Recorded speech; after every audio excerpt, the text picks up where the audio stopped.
Jasvi chicken kebab, chicken pakodi నువ్వు taste చేసి ఎట్లుంది చెప్తా. చేయితో కాదు, నోట్తో చెప్పు. హలో, నమస్తే అండి. Welcome back to our channel. ఈరోజు మన ఛానల్లో చికెన్ పకోడీ ఎలా చేసుకోవాలి చూపిస్తాను. సాయంత్రం పూట పిల్లలు తినాలి అనుకున్నప్పుడు చికెన్ పకోడీ ఏదో సరదాగా చేసుకునేది చూపిస్తానండి. చికెన్ వాకింగ్ కడిగి పెట్టుకున్నాను. ఇప్పుడు దీంట్లోకి ఏమేమి వేయాలో చూపిస్తానండి. అల్లం వెల్లుల్లి పేస్టు పెద్ద స్పూన్తో ఒక స్పూన్ వేసాను. కారం వేస్తున్నానండి. కారము కేజీ చికెన్ కాబట్టి మూడు స్పూన్లు వేస్తున్నా కారము. ధనియాల పొడి 2 స్పూన్లు, హాఫ్ స్పూన్ పసుపు, ఒక 4 స్పూన్లు కార్న్ఫ్లోర్ వేస్తున్నాను.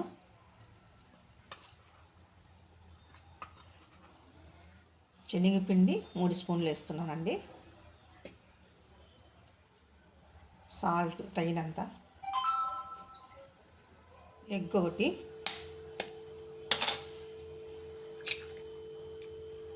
నిమ్మకాయ ఒకటి పిండుకున్నామండి. కేజీ చికెన్లోకి ఒక ఎగ్ వేసుకోవాలి. ఒక ఎగ్ వేసినాను, ఒక నిమ్మకాయ పిండుతున్నాను.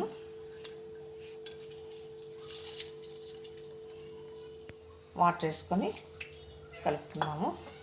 అంతా బాగా కలిసేటట్లు ఇదంతా బాగా కలుపుకోవాలండి. ఎగ్గు ఇదంతా కలిపి కొద్దిసేపు అట్లే పెట్టేసి ఒక అరగంట ఆగి తర్వాత మనము పకోడీ చేసుకోవాలండి. అంత బాగా కలుపుకోవాలి. ఎక్కువ వేసుకోకూడదు నీళ్ళు, కొద్దిగా అంటే కొద్దిగా.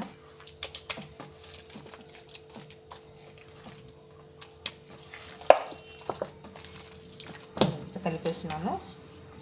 ఇప్పుడు కొంచెం అర్ధగంట సేపు ఫ్రిడ్జ్లో పెట్టుకుందామండి. ఇట్లా బాగా కలుపుకున్నాం కదండి.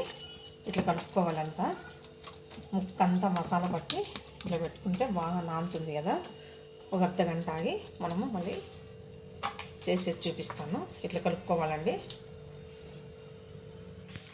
హాఫ్ అన్ అవర్ అయింది కదండి. మనం అంతా కలిపి పెట్టుకున్నాము. బాగా మ్యారినేట్ అయింది. ఇప్పుడు మనం డీప్ ఫ్రై చేసుకున్నామండి. స్టవ్ వెలిగించుకున్నామండి. స్టవ్ వెలిగించేసి ఆయిల్ పోసుకుందాము. డీప్ ఫ్రైకి సరిపడంత ఆయిల్ పోసుకుందాము.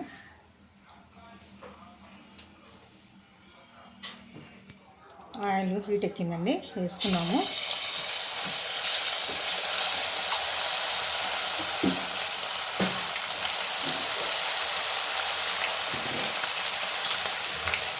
రెండు నిమిషాలు అట్లే పెట్టుకుందామండి కలపకుండా.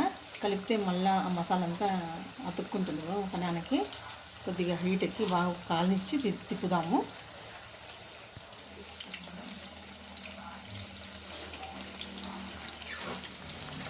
ఒకసారి అంతా ఇది మళ్ళీ తిప్పుకుందామండి. ఇట్లా ముక్కకు బాగా అతుక్కుంది మసాలా. ఈ విధంగా ఉండాలా. ఇట్లా ముక్క విడివిడిగా ఉండాలి. అన్నీ ఇప్పుడు కాలినాయండి, తీసేసుకున్నాము. ఎర్రగా కాలాలి ఈ విధంగా.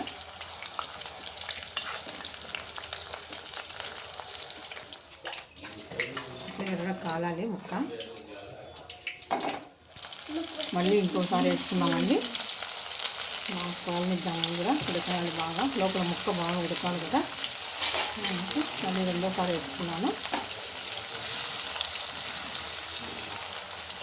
ఈ విధంగా చేసి పెడితే పిల్లలకి బయట తెచ్చుకొని తినకుండా పిల్లలు ఈ విధంగా ఇంట్లో చేసి పెడితే బాగా తింటారండి. బయట నూనెలంతా కల్తీ ఉంటుంది కాబట్టి మేము ఇంట్లోనే చేసి పెడతాం. ఇప్పుడు అది వేగుతుందండి. అందులోనే పచ్చిమిర్చి వేసేసుకున్నాము. ఇది కూడా బాగా వేగాలి. ఇందులోనే వేగితే కారం కొద్దిగా తగ్గుతుంది. పచ్చిమిర్చి బాగా వేగితే చికెన్లో నంచుకొని తినడానికి బాగుంటుంది. మగ్గాలి ఇది కూడా, ఇట్లా బాగా మగ్గిపోవాలా.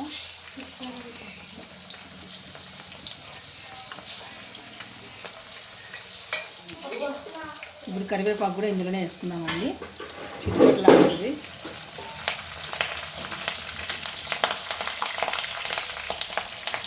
పచ్చిమిరపకాయ ఈ విధంగా మగ్గితే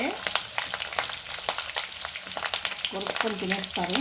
పచ్చిమిరపకాయ కారం అనిపించదు కాబట్టి అందులోనే వేయించేసి తీద్దాం. ఇప్పుడు చికెన్ కూడా ఉడికిపోయింది ముక్కల లోపల, తీసేద్దాము. ఇప్పుడు తీసేస్తామండి. ఈ విధంగా ముక్క బాగా ఉడికిపోయింది, తీసి పక్కన పెట్టుకున్నాం. జస్వి చికెన్ కబాబ్, చికెన్ పకోడీ నువ్వు టేస్ట్ చేసి ఎట్లుందో చెప్తావా? అన్నములు బాగా చేయితో కాదు, నోటితో చెప్పు. Super mummy. సూపరా? వెరీ గుడ్ మా నాన్న. బయట తినవు కదా, బయట హాయిల్ గుడ్డు తినకూడదని ఇంట్లో చేసినట్టువి తింటావు కాబట్టి ఇంట్లో చేసుకుని తినాలి కదా.